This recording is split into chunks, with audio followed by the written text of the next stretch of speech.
Now, as the president remains at the White House to recover from the virus, many questions are being raised as to what could happen if the president's mild symptoms worsen. 18 News' George Stockberger joins us now live in the studio with more. George.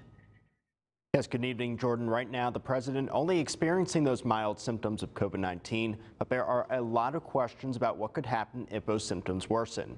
Now, should the president need to go on a ventilator or need other treatments due to those worsening symptoms, the 25th Amendment of the Constitution may need to be invoked in this case.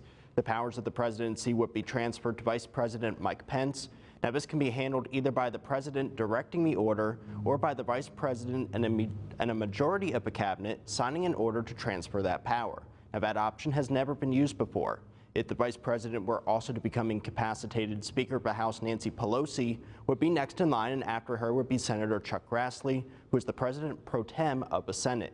Now, should something happen to the president before Election Day, the Republican Party would need to nominate a new candidate, and there's never been a situation so close to an election where that's needed to happen. The last time a president has been removed from a ticket so close to an election was the death of President Kennedy 1 year before the 1964 election. And of course, we'll keep you updated on the president's condition both on air and online at mytwintiers.com. Live in the studio, George Stockberger, 18 News.